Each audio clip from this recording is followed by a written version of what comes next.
people with their back turned to me. You know, there's some seats up front, anybody? Yeah. Okay. You ready? Yeah, I'm ready. In-laws. All right, on we go. No. I thought Latina. Yeah, Latina maybe. Mina. So, mining and smelting enterprises. Let's. Whoops, what happened? Oh. Yeah. Oh, she's fighting the She's dismantling the plant. Put it down. Vandal. Think Here we go. I don't think so, Dan. It was just that one. Jack said that they did. There you go. I'll get to it. It's not in a row. A little more. Who has it? Quiet, please. Okay, let's all be good listeners. No, down. Back, right. Ladies and gentlemen, dear relatives, I have a weak voice. So, you know, when I have background noise, I start hollering and then I lose my voice. So, keep that in mind, please. So, mining and smelting operations and enterprises use seals. And often they put relevant symbols into these seals. And I've been able to find one instance where a smeltery in Graubünden, not far away from the Silverberg, used a crescent moon as its symbol, and that referred that this mine was hoping, or was actually finding silver and processing it. And the two other symbols, everybody in the mining business would have known that they are copper on the left and lead on the right. Is this a coin, Dan? It's a seal. Seal. Seal. Yeah, letter seal. Very cool. Where'd you get this? I found it in my sources. There's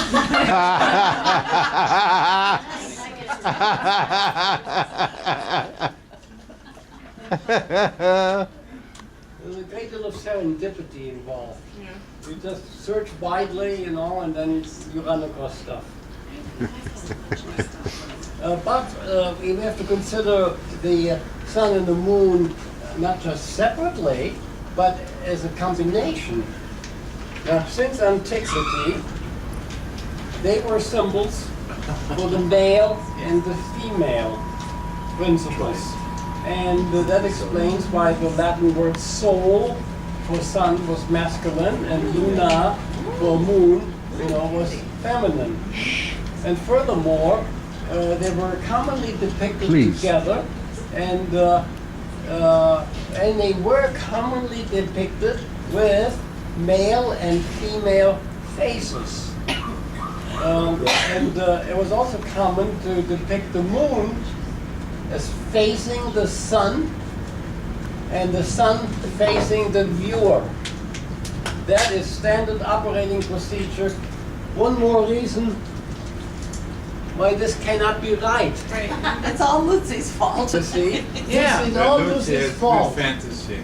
Well, how could it have been Somebody told her, upside put the down? moon on the right, and she put the moon on the right, but she didn't know which direction, you know? Maybe he was a feminist. And somebody said, put an arrow in the middle, you know? Or was it the way around? So you got the female is looking at the male is gazing at the viewer, and furthermore, Figures. the sun is always depicted on the left, and the moon on the right. Again, that's standard procedure.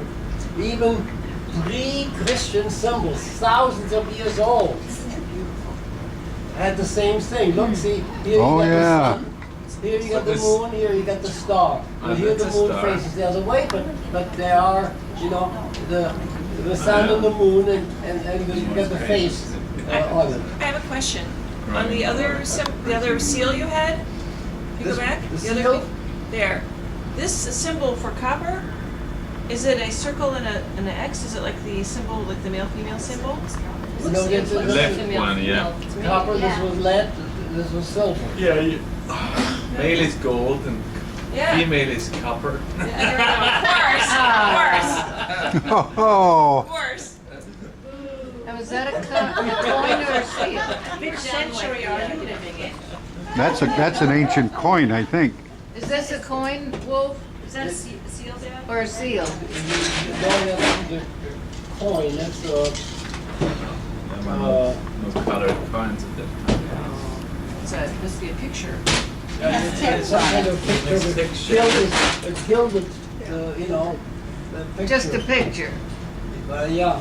I think it's Yeah, and it's really historic. Now, when the sun and the moon are pictured together, this was often meant to signify a marriage.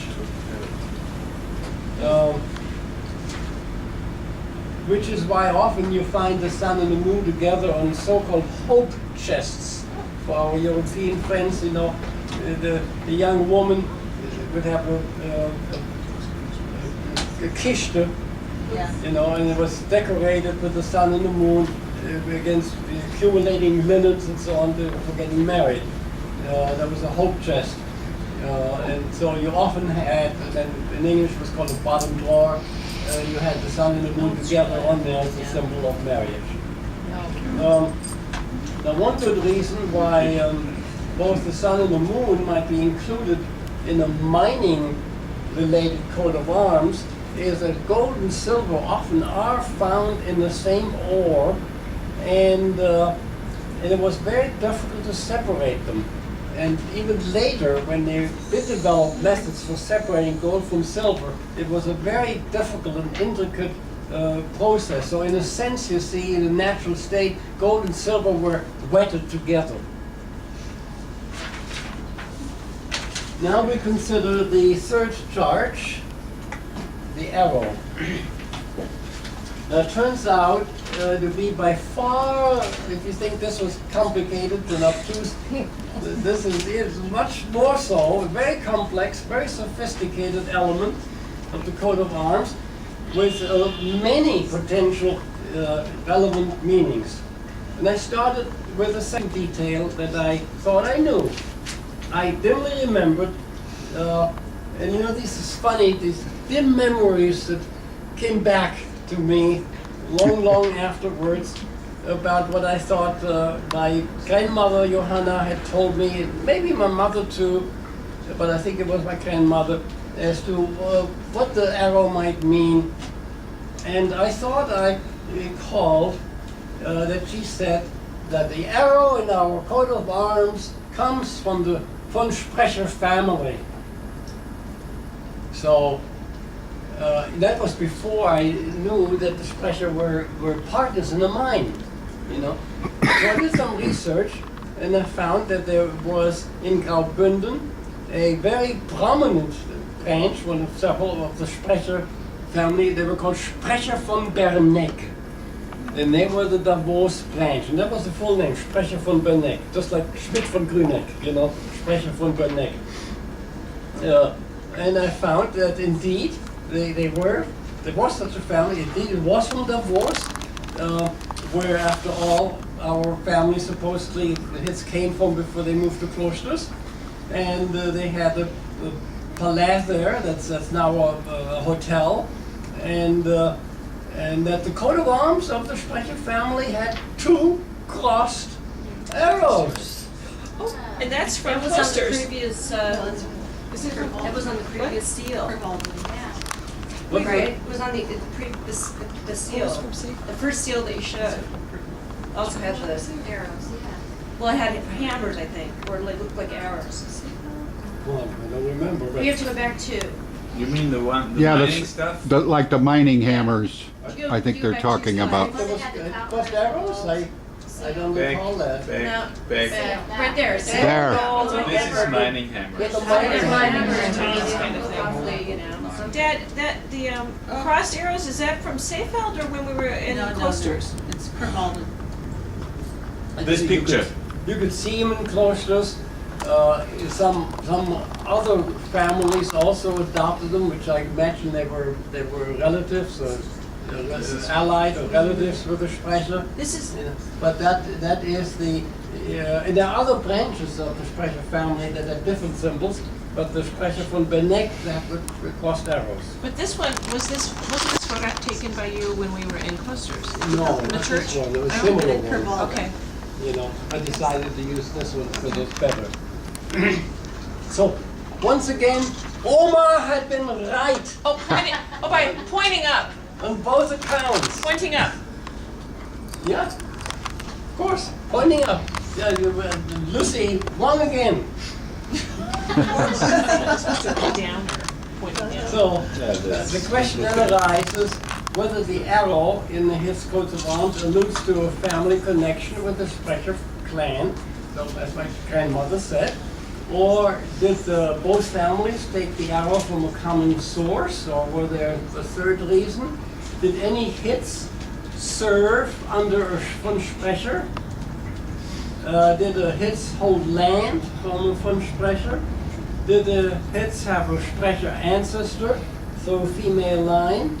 And if a Sprecher woman married a Hitz man, is it possible that the sun and the moon mean that a wedding, took place, and so on?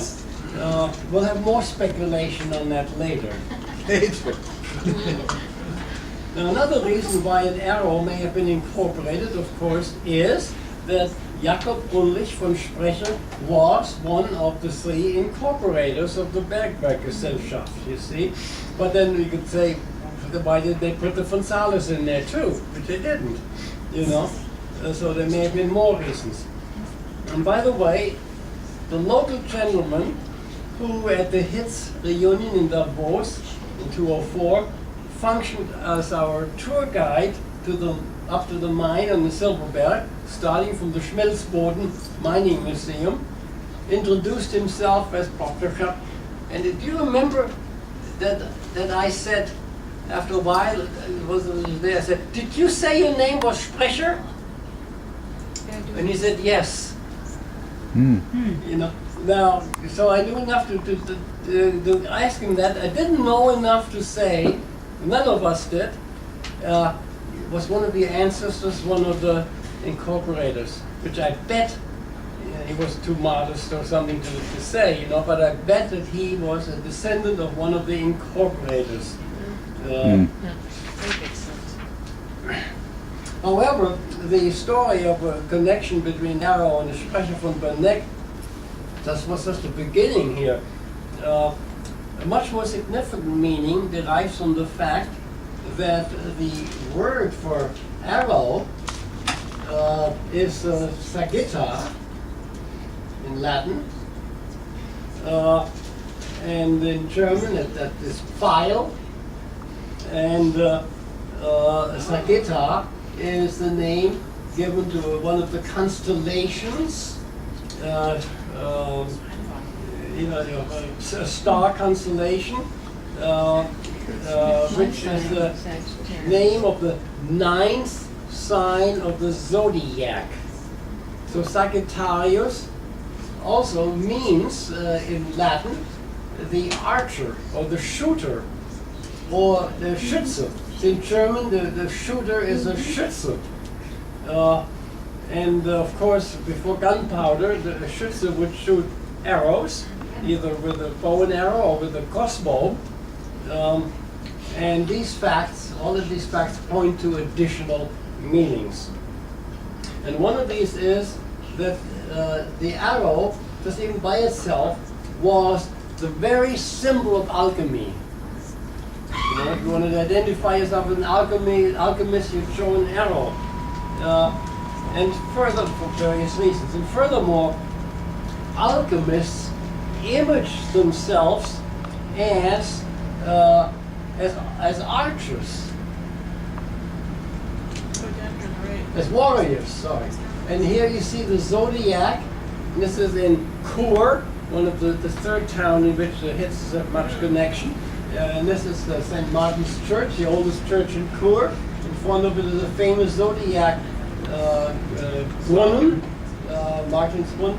And here you see that is a Schütze. that is a Oh, yeah. Sagittarius. And further, then I discovered, I had never known this before, that the Schütze was a feudal estate, namely that of a warrior. It was halfway between an ordinary man of arms impressed for military service in wartime and the knighthood. He fell in between in his status. So, for instance, the member of the Schütze estate had special privileges.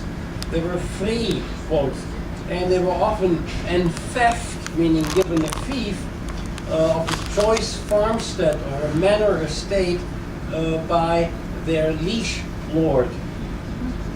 A Schütze was therefore something like what in German is called a Halbritter. It's a rare word, you don't find it often, which means as much as half a knight or almost a knight. And so Schütze was de facto a Halbritter. Now, there's other evidence that the Hitz family actually was of the Schütze estate. And as we learned in Davos, a common ancestor up here, Yuri, Georg or Yuri, the Hitz common ancestor, was a Protestant minister of cloisters who occasionally identified himself as, believe it or not, von Hitz, and called himself a Ritter. Now, he couldn't have gotten away with that if he hadn't had some claim in reality to it. My guess is, as I said, that it was not due to ennoblement, medieval ennoblement, but I think it was due to his being of Schütze estate, and therefore he claimed nobility there because from that, rather than from having the family having been ennobled. Now, if any of this was the case, then of course the question comes up: who was the liege lord of the Schütze, the Hitz family? If that's what it was, could it have been a member of the von Sprecher family? That now becomes a significant possibility. The Sprecher von Berneck, and that would explain the arrow, and that would explain too why the Sprecher family of such nobility and prominence would even go into business with the Hitz. You know, otherwise, you know, these two families, why would they go into business, you know, with a lowly peasant, so to speak? You know, so there must have been some approximation of estate there.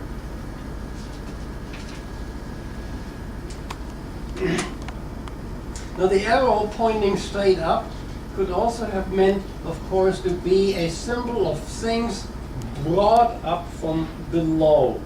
And the combination of arrow and sun here, and of arrow, sun, and moon could further signify that the metal or the ore that were to be brought into the light of day, because we have similar expressions, you know, in several languages. As I've said, zutage bringen means to bring things in mining parlance, and even metaphorically, to shed light on things means to tage bring or discover the truth, you know, bring hidden things from the bowels of the earth into the light of day. And that meaning may also help explain the inclusion of the otherwise apparently inauthentic green little mountains at the bottom. And they may have meant, you know, to reinforce the idea that we're going to bring things up on the bowels of the earth from out of the mountains of Rhaetia. Also relevant is that in alchemy, the arrow symbolized, believe it or not, smelting. And one reason was that all chemical operations were said to fall into just 12 categories. And each category of chemical operation had its own zodiac sign. And the Sagittarius sign symbolized so-called serration, which means, it comes from Latin ceria, wax, that refers to bringing hard materials into a soft state, which was done by heating and smelting. And as mentioned, the arrow also signified the heat, as it did the sun, and that's needed for smelting, of course. And one more reason was that the arrow resembled a lance-like instrument that metallurgists use to this very day to pierce the bunghole of their cauldrons in which the metals have been heated to liquefy them. And so they pierce the cauldron so that the metal will run into the ingot forms. So the arrow could have been an allusion, even therefore, to the very name Schmelzboden, by means of the heat that is symbolized by the sun. Now, the mining consortium had its building complex that I showed you earlier, and now we see it. See here, Schmelzboden, and here we see the building from the back, and in the back is a Wirtschaft, restaurant, and in the front is there is the mining museum. So you see that the Hitz family was not just involved in mining; it was up to its ears involved in ore processing. And I would imagine that was a necessity in the days before railroads, when you just couldn't move massive amounts of ore far away, to be smelted. Now the arrow also plays another role in alchemy. When it points up, it stands again. I can skip some of that.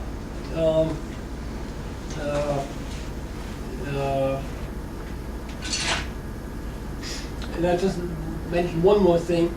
The Sagittarius stands for 9, and that puzzled me whether there was a meaning to that. Did they have 9 mine holes? Did they have? Was there a November mine? I could find anything like that. But Hans was Hans Hitz the elder was the oldest of 9 siblings. Isn't it? So that might, maybe, could have had some meaning. I will skip many other possibilities that are somewhat minor, more speculative. I have a speculative thing to throw in. What? I have a speculative thing to throw in. In numerology, number 9 is integration. So that you're talking about the smelting and all the things. Maybe there's a symbology with numerology in there. Integration? Number 9 means integration. In In numerology. in And it's also numerology. the number. It's also the number that perpetuates itself.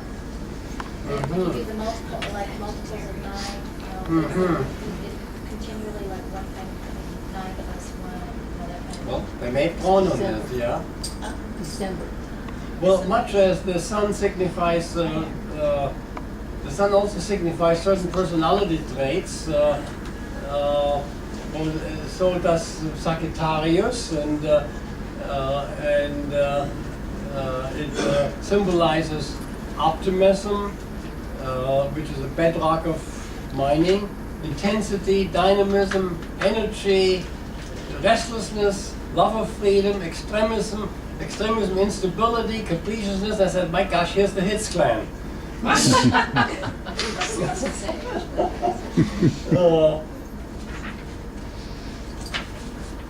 Now, once again, consider all the symbols together. You have to raise the question, whether there's also a rebus message hidden here. What?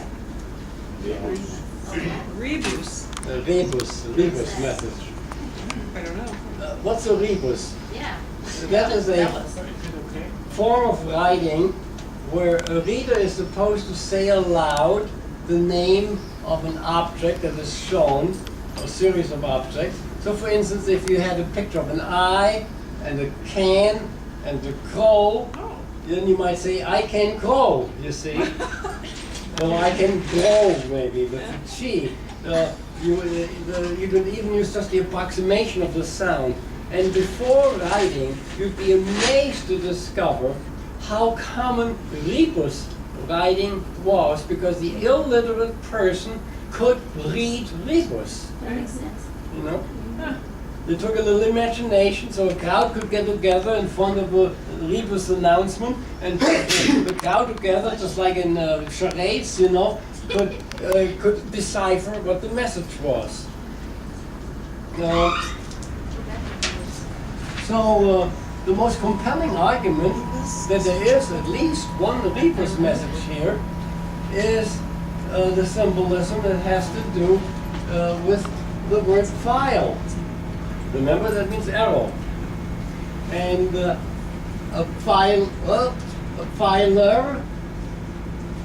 see where the word file is in filer, refers to a support beam. Mining was totally dependent on support beams. Here you see a filer in the mine. See the era Hitz.